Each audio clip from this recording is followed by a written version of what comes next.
Okay, second in the series of 2 videos. This one's about question 3.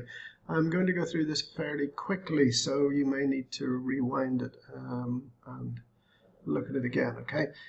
Let's get on with it. It's from January 2019, and it is question 3, and it is about what we've already looked at, which was the text on why our future depends on libraries, reading and daydreaming. Okay. Before we read it then, we look at the question, RTFQ, explain how the writer persuades the reader that it is important to read. So we're looking at how the writer persuades us of the importance of reading. Persuasion, as soon as I see that, I'm thinking, this is what we call rhetoric, the art of persuading the reader or the listener. So I'm thinking about rhetorical ethos, pathos and logos as being the 3 main methods of persuading a reader or a listener. All right. I'm also thinking about rhetorical techniques, but this is the one that smacks me in the face. Ethos, pathos and logos. Okay. And what do you see he's persuading us about? He's persuading us about the importance of reading. Okay, let's get on with our reading then. Now that we know what we're looking for. So, we know it's from a lecture. We've already talked about that in the last video. We know it's from a lecture, and it's on why the future depends on reading. There we go. This is the one we want. Libraries, reading, and daydreaming. All right, got it?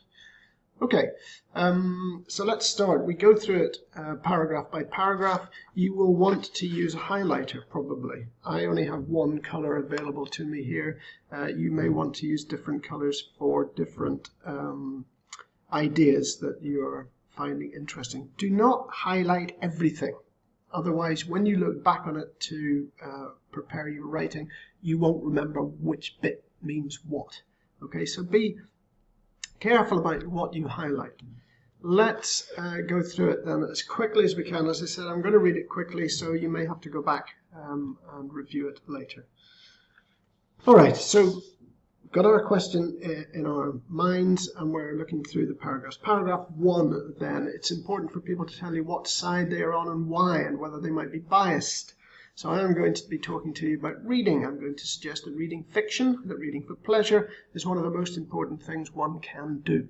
And I am biased, obviously, and enormously. I'm an author, often an author of fiction. I write for children and for adults. For about 30 years I've been earning my living through my words, mostly by making things up and writing them down. It is obviously in my interest for people to read, for them to read fiction, for libraries and librarians to exist and help foster a love of reading and places in which reading can occur. So I'm biased as a writer, but I am much, much more biased as a reader. First thing to note then, I think I like the fact that we've got I. So that's the first thing that I noticed. He's using first person. Why is he using first person? Obviously because he's making this about his opinion. It's personal. So I'm immediately drawn to that because I'm thinking, well, it's nice to have somebody give you their opinion. Okay. Is it more appealing, in other words? He says he's biased. I like that because that suggests to me that he may be giving me an honest opinion. Otherwise, he may want to obscure the fact that he's biased or hide the fact that he's biased. So this is all about an appeal to which one? Ethos, pathos, or logos? Well, it's ethos, clearly. Ethos is all about credibility, authority. What right do you have to talk about this? He says he's biased, so I'm thinking, okay, he's going to give me an honest opinion. And immediately after that, I see that he's establishing his credibility here. For about 30 years, I have been earning my living through my words. Well, hey, you know, the guy's been doing this for a long time. He knows what he's talking about. He's giving me his personal opinion. He's telling me he's biased, and he's already telling me that he knows lots about it. So this first paragraph is about ethos. That's what I'm getting from it. Right. I also see that he's starting his a few sentences here with and. Okay, that's not normal. We are normally taught not to start sentences with and I can see another one immediately here in the second sentence, and. So that's maybe interesting, an interesting technique. I can see he started another sentence here with but. So he's starting with conjunctions. This is defying what we are taught that we should do. So we need to think about that. Is that interesting? All right, move on to the second paragraph. Second paragraph, giving this talk tonight to support the Reading Agency, a charity whose purpose is to give everyone an equal chance in life by helping people become confident and enthusiastic readers, which supports literacy programs in libraries and individuals and unashamedly encourages the act of reading. That might be of interest. That's an interesting phrase there. Because they tell us everything changes when we read. That's also an interesting concept. Everything changes when we read. And, there we go, he started another sentence with a conjunction. And that the act of reading that I'm here to talk about tonight. I want to talk about what reading does, what it's good for. Okay, it's a short paragraph. What do I get from it? I get the fact that he's talking about a charity. Is that of interest? Again, yes it is, because he's establishing credibility. A charity. They're good, aren't they? And they have a lot of knowledge and experience about this sort of thing. So we're talking about ethos. Okay, moving on to the third paragraph. There's not that much more there. Moving on to the third paragraph then, we've got fiction has two uses. Firstly, the drive to know what happens next. To want to turn the page, the need to keep going, even if it's hard because someone's in trouble and you have to know how it's all going to end. That almost reads like a novel, like fiction, so that gets me interested. And he starts off with a very short sentence here. Fiction has two uses. The next sentence is a lot longer. So there's that juxtaposition between short and long. Maybe that's interesting. Okay, what else have we got?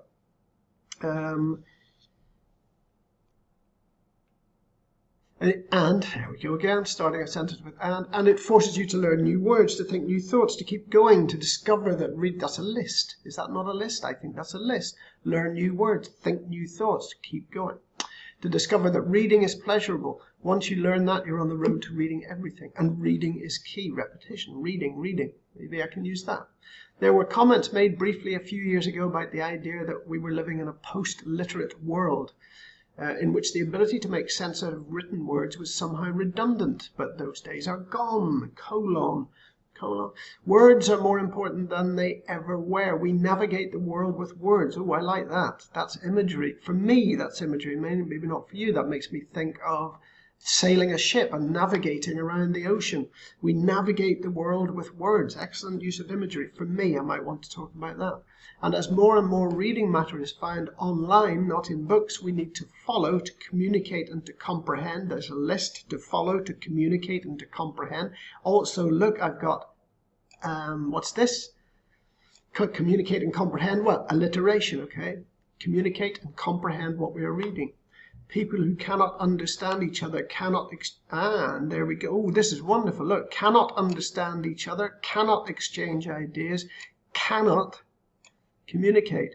Not only is this alliteration, but I love this because this is anaphora, isn't it? It's anaphora. Brilliant. That's definitely worth a mark. So I'm happy now. Okay, let's move on to the next paragraph. The simplest way to make sure that we raise literate children is to teach them to read and to show them that reading is a pleasurable activity. And that means, at its simplest, finding books that they enjoy, giving them access to those books and letting them read them. I don't think there is such a thing as a bad book for children. Bad book, that sounds good. Oh, yes. Bit of alliteration there. Bad book. Is there such a thing as a bad book? I like the expression. Every now and again it becomes fashionable among adults to point to the subset of children's books, a genre perhaps, or an author, and to declare them bad books. We've got it again. Books that children should be stopped from reading. Ooh, no, it's getting me going now. Now we're talking about pathos. I mean, how dare they? How dare people do this? It's appealing to my feelings about people banning you from doing things. How dare they? I feel emotional about this. accused of promoting illiteracy. Well-meaning adults can easily destroy, there's a good word, destroy, a really strong verb there, a child's love of reading. Well, isn't that a really cruel thing to do? Now I'm with him all the way now. This is pathos. Stop them reading what they enjoy, or give them worthy but dull books that you like. The 21st century equivalents of Victorian improving literature. I don't want to be improved, I want to enjoy. You will wind up, now look at this, he's using the second person now instead of the first person. Why is he using the second person? He wants to appeal to us directly. He's talking to me. You is me. Well, you is you and you is me. You know what I mean. You'll wind up with a generation convinced that reading is uncool and worse, unpleasant. So I've got a couple of things out of that paragraph. And I also noticed that he says at the end here, I've got more, because he says you'll wind up with. Well, that's colloquial language. It's language I understand, that I use. It's not formal language. It's informal. It's colloquial. I identify more with that. Next paragraph. The second thing fiction does, he's continuing his list, is to build empathy. When you watch TV or see a film, yeah, I watch TVs and I watch TV and I watch films. You're looking at things happening to other people. Prose fiction is something you build up from 26 letters and a handful of punctuation marks. That's a nice expression. Look at that idea, building up what you write from only 26 letters and a handful of punctuation marks. Yep. And you alone, look at that. It's appealing to me again. You and you alone, you use your imagination, create a world and people, and look at it through other eyes. So you become part of the story. You make the story up. You're not relying, you're not having it fed to you. You're using your imagination. Okay. So I like that. I like the use of the second. So I'm immediately thinking, look, I've got ethos, I've got pathos, I've got first person, I've got second person. I've already got enough material here, probably for 2 paragraphs, maybe for 3. Let's see what else we can get. You learn that everyone else out there is me as well. Oh, then that's an interesting, where you learn that everyone else out there is a me as well. Okay, it's partly what I'm saying. You is me. Okay, you are being someone else, and when you return to your own world, you're going to be slightly changed. Empathy is a tool for building people into groups. Running out of time here. As you read he's using a second person. You're also finding out something vitally important for making your way in the world. And it's this: the world doesn't have to be like this. Things can be different. So this is pathos, okay? He's getting me going. All right, I can change the world just by reading. Brilliant. Okay, next paragraph, very short. Literacy is more important than ever. In this world of text and email, I identify with this, a world of written information. Have we got a little bit of alliteration there? World and written. We need to read and write. We need global citizens. More pathos. We need this. We need global citizens who can read comfortably, comprehend what they are reading, understand shades of meaning, and make themselves understood. Okay. And the last paragraph, very last paragraph, Albert Einstein. Bingo. Now I've got logos. Have I got logos? No, and we're still talking about ethos. He's introducing another person who you can rely on, because Albert Einstein was an intelligent guy. I think we can all agree with that. So this is more ethos. We don't really have much logos here. Albert Einstein was asked once how we could make our children intelligent. His reply was both simple and wise. If you want your children to be intelligent, he said, read them fairy tales. If you want them to be more intelligent, read them more fairy tales. That's a very nice quote. He understood the value of reading and of imagining. I hope we can give our children a world in which they will read and be read to and imagine and understand. So there we go. More appeal to ethos. So I think I've probably got enough. Now, in the last few seconds here, what you need to think about to help you develop that is I've got ethos, and I've got pathos. I can talk about that. I've got how the writing is structured in terms of first person and second person. And now I'm going to go through it again and see if I can find anything else I can add to that. For example, specific literary devices or anything else that's caught my eye. If you want more detail, look at the next video, because I've just decided I'm going to do a third one to wrap it up. I'll see you then.